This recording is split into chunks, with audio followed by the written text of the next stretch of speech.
Alrighty, ladies and gentlemen, today we are going to be checking out the 2024 Lexus ES300h. Now this particular Lexus is actually the ultra luxury package, and that basically means you get all of the goodies. You get heated seats, ventilated seats, a rear sunshade in the back. Now the 300h is the alternative specification that you can get the Lexus ES in. So normally the ES350 would come with a 3.5 liter V6 that makes about 302 horsepower.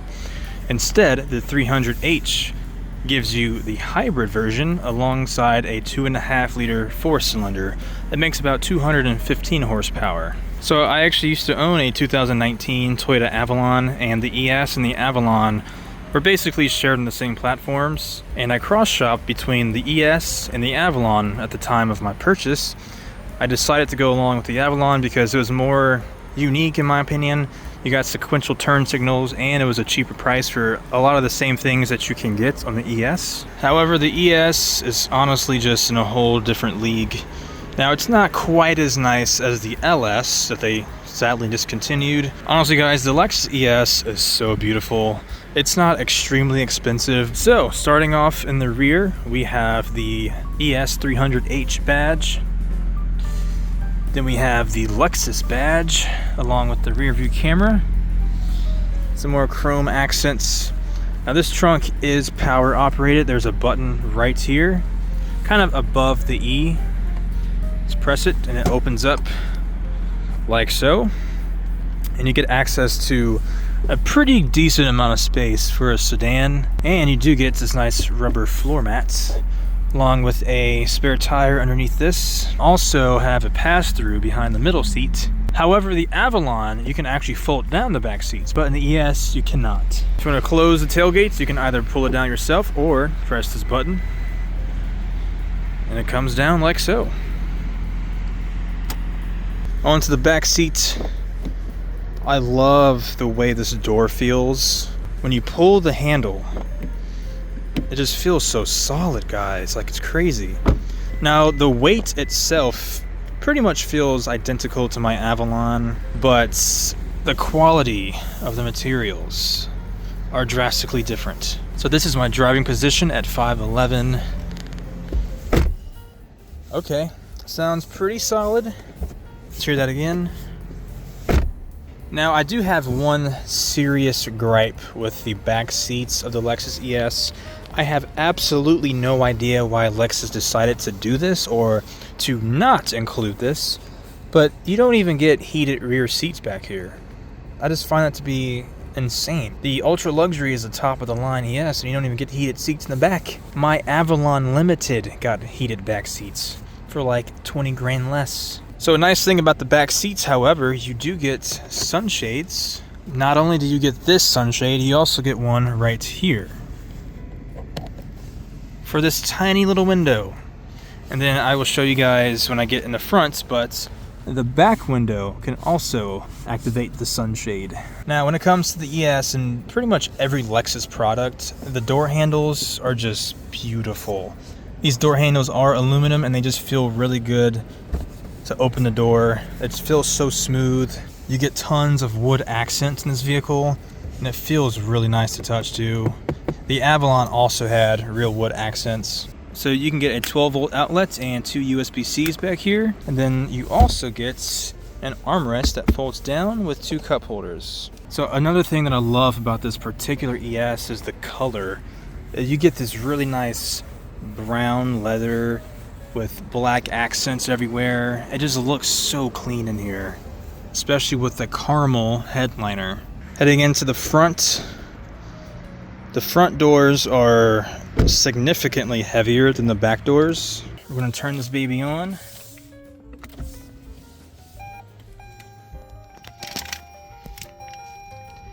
I love the animations. Look at the steering wheel, guys. This steering wheel feels so good. It looks really gorgeous. I love the wood accents. The leather itself feels really high quality. Alrighty, starting off with the left side, we get 3 settings of memory seats. We get the one and only Mark Levinson sound system. You have a camera button that shows you your 360 camera on the screen. You have a clock here. We get a wireless phone charger here, brake hold and EV mode. Down below, we get ventilated seats, heated steering wheel. This right here controls the rear sunshade. That comes up and down like so. We also get this random little cubby. What is this right here? Let's find out. Wow. Then you get 2 cup holders. Right here is the center console that actually opens up both ways, like so. Down here you get another 12 volts and 2 USB-Cs. And then above us, we get a little sunroof. Again, I love the caramel headliner. It just looks so good, especially with this the black accents. I kind of like how far forward the dash is, and then you have the wood trim further back. Looks very elegant. So we're gonna put this baby in reverse and check out the cameras. So again, this is our 360-degree camera. The sounds that it makes when you interact with the infotainment is kind of funny.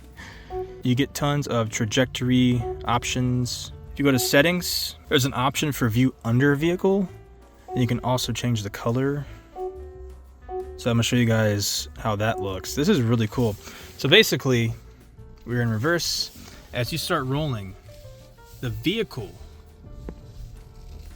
is like transparent, and you can see what's underneath the car.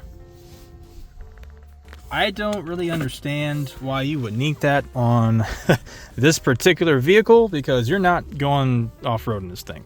That is extremely useful if you're driving in a new GX or LX, and they actually do have that feature, which I do love. And then, like I said earlier, under the hood is a 2.5 liter 4-cylinder that you can actually also get in the new Camrys and the previous generation Camrys. And if you don't really care too much about having a big old V6 that makes 300 plus horsepower, just go with this. You get better fuel economy. You're not going to put a whole bunch of gas in this thing compared to the V6. Before we start driving, I'm going to show you guys the seats too.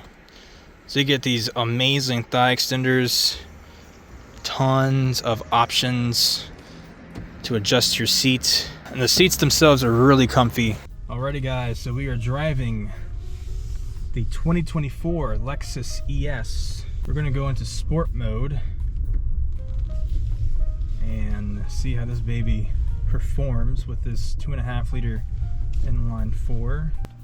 Now this is front wheel drive.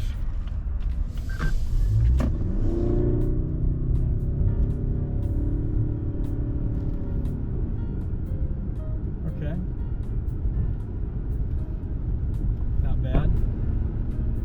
It has some pickup. This sedan weighs a little more compared to the Camry with the same transmission and engine setup. But honestly guys, this thing drives great. It feels solid. It soaks up bumps pretty well. I like it. So when Lexus first began in the late 80s, you know, the Lexus LS400 was like, they basically blew Mercedes out of the water, you know. That vehicle is just so solid. I would love